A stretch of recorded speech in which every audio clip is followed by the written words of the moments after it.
Salam sejahtera dan salam Sarawak Maju Makmur bersama saya Janet Bennett. Tumpuan berita, Majlis Kesyukuran Perdana sempena sambutan perayaan 60 tahun Sarawak Merdeka telah diadakan di Masjid Jamek Negeri Sarawak di Kuching pada Jumaat dan turut dihadiri Premier Sarawak Datuk Patinggi Tan Sri Dr. Abang Abdul Rahman Zuhari, Tun Datuk Abang Openg. Ketibaan Premier Sarawak pada jam 6.36 petang disambut oleh Setiausaha Kerajaan Sarawak Datuk Amar Muhammad Abu Bakar Mazuki, Timbalan Menteri Utiliti dan Telekomunikasi Sarawak Datuk Dr. Abdul Rahman Junaidi dan Yang di-Pertua Majlis Islam Sarawak Datuk Mistu Taha dengan diiringi paluan kompang daripada kumpulan Hadrah. Premier Sarawak kemudiannya memasuki masjid tersebut bersama tetamu yang lain dengan diiringi oleh pelajar tasfiz dan seterusnya menunaikan solat maghrib berjemaah. Selepas selesai solat maghrib, majlis diteruskan dengan alunan zikir Al-Asma Al-Husna dan ceramah khas mensyukuri nikmat kemerdekaan oleh Mufti Sarawak Sahibus Samaha Datuk Kipli Yassin. Seterusnya, Premier Sarawak bersama jemputan lain menunaikan solat fardu isyak berjemaah dan diteruskan dengan doa kesyukuran yang dipimpin oleh Imam Besar Sarawak Sahibul Fadilah Datuk Mustafa Kamal Ahmad Fauzi. Difahamkan program ini bersiaran langsung di setiap masjid sebahagian Sarawak dan setiap masjid diketuai oleh ahli Dewan Undangan Negeri ADUN masing-masing. Turut hadir Menteri Pelancongan Industri Kreatif dan Seni Persembahan Sarawak Datuk Seri Abdul Karim Rahman Hamzah, yang di-Pertua Dewan Negara Malaysia Senator Tan Sri Datuk Sri Wan Junaidi Tuanku Jaafar, Speaker Dewan Undangan Negeri DUN Sarawak Tan Sri Datuk Amar Muhammad Asfiah Wang Nasar serta dif-dif kenamaan yang lain. Laporan selanjutnya, Kerajaan Sarawak prihatin terhadap keperluan golongan perusahaan kecil dan sederhana PKS. Premier Sarawak Datuk Patinggi Tan Sri Dr. Abang Abdul Rahman Zuhari, Tun Datuk Abang Openg memberitahu Sarawak mempunyai kira-kira 89,000 PKS berdaftar berdasarkan bancian tahun lepas. Beliau berkata demikian dalam teks ucapannya yang dibaca oleh Timbalan Menteri Belia Sukan dan Pembangunan Usahawan Sarawak Dr. Ripi Lamat pada Jerayawara Anugerah Perniagaan Platinum 2023 Sarawak di sebuah hotel di Kuching pada Jumaat.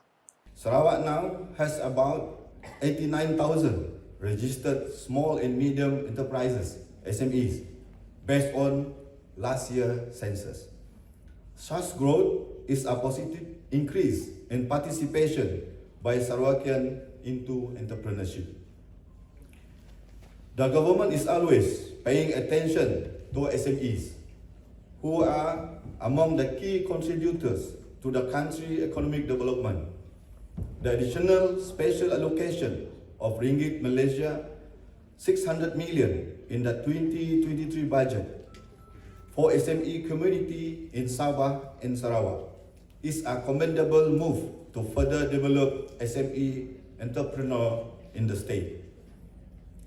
Datuk Patinggi Tan Sri Abang Zuhari juga menggalakkan usahawan dan koperasi untuk menjual produk dan perkhidmatan di platform digital untuk akses pasaran yang lebih luas. Katanya lagi, program Go Digital Sarawak juga menggalakkan PKS untuk memulakan keusahawanan digital dengan menyediakan geran RM10,000 kepada pemohon yang berjaya.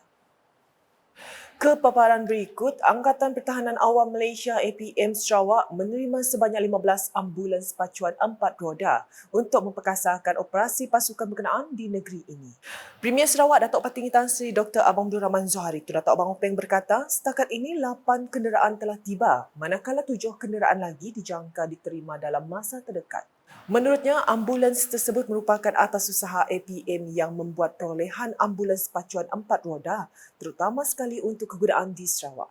Beliau berkata demikian dalam teks ucapannya yang dibaca oleh Timbalan Premier Sarawak, Datuk Ahmad Douglas Gambas ketika menyempurnakan majlis penyampaian watikah dan penyerahan ambulans APM Sarawak di Pusat Pertahanan Awam Negeri Sarawak, Puspa di Kuching pada Jumaat.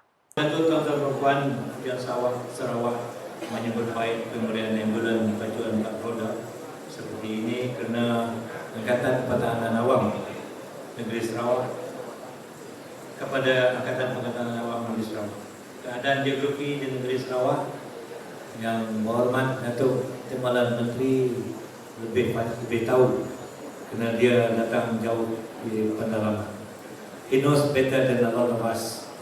My area is not as bad as his. Datuk Sri Datuk Sim area is in the city center. Jadi dia akan tahu apa masalah di tengah-tengah di urusan. Maka tempat-tempat tersebut memerlukan kehadiran demikian bagi penyampaian perkhidmatan yang lebih baik dan pengurusan bencana terutamanya di daerah-daerah pendalaman. Datuk Patinggi Tan Sri Abang Zohari menambah peranan APM dalam pengagihan aset itu juga amat penting dengan mengambil kira pelbagai aspek terutamanya daripada segi geografi, statik bencana di sesebuah daerah dan pelbagai aspek yang penting dalam pengagihan dan perolehan aset untuk sesebuah organisasi. Dalam program sama, seramai 9 pegawai kehormat daripada pelbagai profesyen telah menerima pelantikan sebagai pegawai bersekutu. Sehubungan itu, Datuk Patinggi Tan Sri Abang Zohari berharap pelantikan tersebut akan lebih membantu pihak APM Sarawak dalam memantapkan lagi perkhidmatan terutamanya dalam pengurusan bencana. Turut hadir Timbalan Premier Sarawak Datuk Seri Profesor Dr. Sim Kui Hian, Timbalan Menteri di Jabatan Perdana Menteri Hal Ehwal Sabah Sarawak dan Tugas-Tugas Khas Datuk Wilson Ugak Kumbong, Timbalan Menteri Pembangunan Wanita, Kanak-kanak dan Kesejahteraan Komuniti Sarawak Muhammad Razi Sitam serta temu hormat yang lain. Seterusnya, kejayaan 60 tahun pemerintahan Sarawak adalah hasil jasa pemimpin-pemimpin terdahulu. Timbalan Premier Sarawak Datuk Ahmad Douglas Ugak Mbas berkata, Sarawak telah mencapai pembangunan dan kemakmuran yang amat baik hari ini. Kita telah berjaya memperkukuhkan perpaduan di kalangan rakyat yang berbilang kaum. Maka kita harus merakamkan penghargaan dan terima kasih kepada pemimpin-pemimpin terdahulu atas jasa dan bakti mereka membangunkan negeri Sarawak. Beliau berkata demikian dalam perutusan Hari Sarawak 2023 pada Sabtu. Datuk Ahmad Douglas menambah perpaduan harus diperkuatkan lagi dalam era yang mencabar ini agar semua rakyat bersama-sama melangkah lebih jauh memajukan Sarawak selari dengan tema Sarawak Maju Makmur.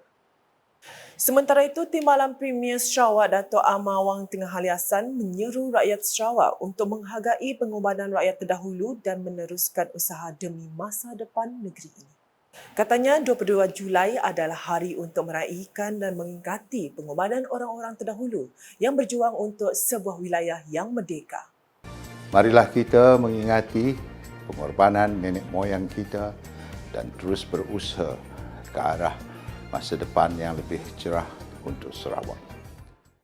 Beliau berkata demikian dalam perutusan Hari Sarawak 2023 pada Sabtu. Tambah beliau, Sarawak kini adalah sebuah negeri yang maju. Justru beliau menyeru agar rakyat Sarawak memperbarui komitmen terhadap nilai-nilai integriti, demokrasi dan keadilan untuk kehidupan yang lebih harmoni. Dalam pada itu, Timbalan Premier Sarawak Datuk Seri Profesor Dr. Sim Kui Hian memberitahu Hari Sarawak harus disambut dengan cara tersendiri bagi menghargai 60 tahun Sarawak Merdeka. Ujarnya, ia adalah hari untuk rakyat Sarawak meraihkan dengan cara tersendiri dan berkumpul beramai-ramai. I want to wish all the anak-anak Sarawak, no matter where you are in the world, a very happy Sarawak's Day on the 22nd July. It is a day that for us to celebrate in your own ways, be it get together for laksa, be it get together for kolomi, or be it have a pocho-pocho in a Sarawak ways. Enjoy yourself because Adinang declared 22nd July a public holiday. It's not for you to tidur saja. Otherwise, he will be very angry with you. So, have a very happy Sarawak Day 2023 after 60 years of Sarawak Merdeka. Ha! Jangan tengok saja. Ha! Beliau berkata demikian dalam perutusan Hari Sarawak 2023 pada Sabtu. Beralih dengan laporan berikut. Pembinaan Pusat Sains Sarawak yang bermula hari ini menyasarkan lebih ramai masyarakat, terutamanya golongan muda, untuk berkecimpung dan celik dalam bidang sains. Menteri Pendidikan, Inovasi dan Pembangunan Bakat Sarawak, Datuk Roland Sagah Wiin berkata, penubuhan Pusat Sains itu merupakan salah satu inisiatif di bawah teras ke-10 untuk Belanjawan Negeri 2023 serta projek utama dalam Strategi Pembangunan Pasca COVID-19 PCDS 2030. The Science Centre was conceptualized to inspire and encourage Rockians to be interested in science and technology. promotes them, and ultimately to create a science literate society. Beliau berkata demikian semasa berucap dalam majlis pemasangan cerucuk pertama tapak Pusat Sains Sarawak di Kuching pada Jumaat. Bangunan setinggi 10 tingkat itu akan mempunyai 4 tingkat yang dilengkapi dengan pameran interaktif, makmah sains, bilik pembincangan, ruang ofis dan asrama yang disediakan untuk pelajar serta penyelidik. Datuk Roland menambah, Pusat Sains itu akan berkolaborasi dengan kementeriannya untuk menawarkan peluang pendidikan tidak formal serta menggalakkan literasi saintifik dalam kalangan penduduk Sarawak. Sekian edisi Tengah Hari bersama saya, Janet Bennett. Berita lebih lanjut boleh didapati di semua platform media sosial KAS, masuk portal kas.sarawak.gov.my dan UKAS channel di YouTube. Sebelum mengakhiri buletin UKAS, kami warga kerja UKAS ingin mengucapkan Selamat Hari Sarawak kepada seluruh rakyat negeri ini di mana jua anda berada. Saksikan pelbagai acara menarik sempena perayaan sambutan 60 tahun Sarawak Merdeka yang berlangsung di Padang Merdeka Kuching. #Media Fakta, salam UKAS.